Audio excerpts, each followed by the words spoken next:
It's completely terrible that I was selected to do this next video, considering that I am incredibly boring and I have nothing to really talk about that is of genuine interest. And there are only two things I can possibly talk about now, which is one, my philosophy class, where we're going into relativism and how the theory of it ultimately collapses on itself, and truth, objectivity, and all that. Or because it's Saturday, I can talk about Doctor Who. And considering how big of a nerd I am, it's gonna be Doctor Who.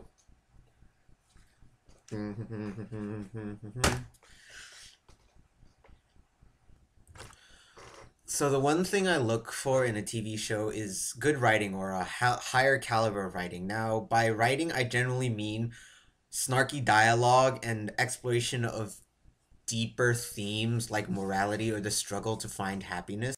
It's typically how you say TV show gets the viewer really invested in the character. Now, when our Russell T Davies was the head writer for Doctor Who, he did exactly that. He was very amazing at it. He explored the character of the Doctor really well, because here we have the last of his kind, and he typically travels alone, and it's this he explores the struggle to find the struggle of being alone and finding someone else, which pretty much everyone has felt before.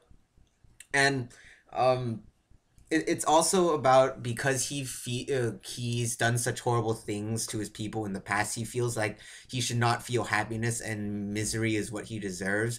So ultimately,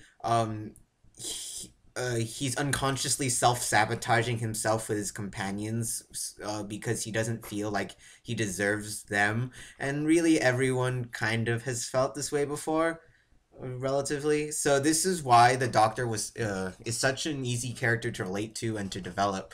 But typically this stopped when Stephen Moffat took over as head writer. In the way Because he's reinventing the series into a show that gives little kids the willies, and he's coming up with more scary monsters and grander story arcs per se, but he's ultimately getting rid of the character of the element of Doctor Who which made it so easy to relate to. Instead of a person struggling with his everyday life, Stephen Moffat is turning the Doctor into a superhero saving the planet after planet without fail. And this is where the exploration of character ultimately ceases, because when a person can save everyone, it doesn't really get emotional anymore. But the only person they've really killed was Rory, and he came back to life like 3 times.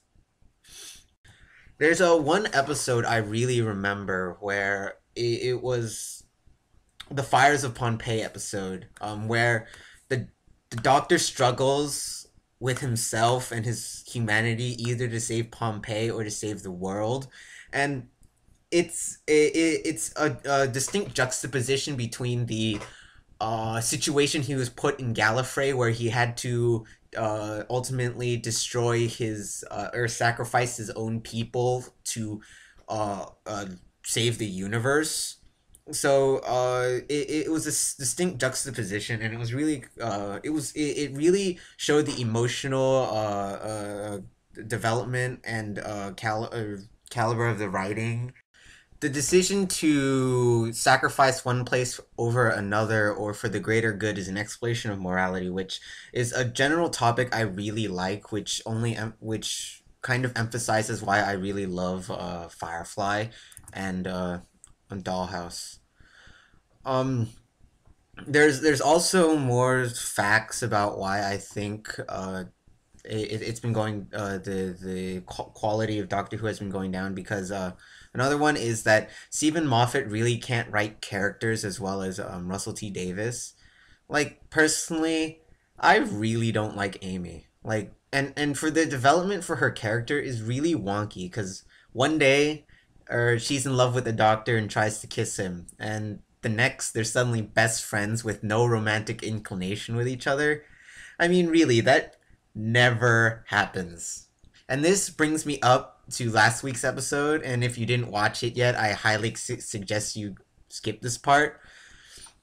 See, the character of River Song that episode was to ultimately kill the doctor, or I mean her goal. She was even brainwashed as a child to do so, but suddenly, halfway through the episode, she breaks her out of her character and suddenly wants to save the doctor. Well, like, really, what kind of character development is that?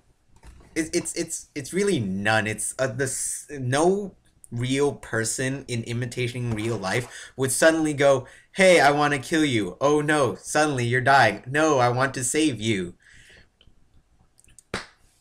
It would have been amazing to see for the rest of the season have River as the main arc villain, like another master, where they would be competing against each other, because that would be amazing. But no, Stephen Moffat wants for her to sacrifice herself in a sudden act of heroism. I wasn't a fan of that episode. I mean, I'm gonna keep on watching Doctor Who because I am a die-hard television watcher fan, and I mean, I've been watching it for so long. It's like watching Heroes. I mean, I watched until season 4, even though it got completely terrible. But yeah, that's kind of all I wanted to say about Doctor Who. I mean, this video looks like it's going to be pretty long. Who knew opening this window would make everything change the brightness so much? Well, there are 3 people I can choose to make the next video. Gonna choose Sammy, so she's gonna have to make the next video. Yeah. As I edit this, I realize that I sound really weird on these videos, so please don't make me do this again.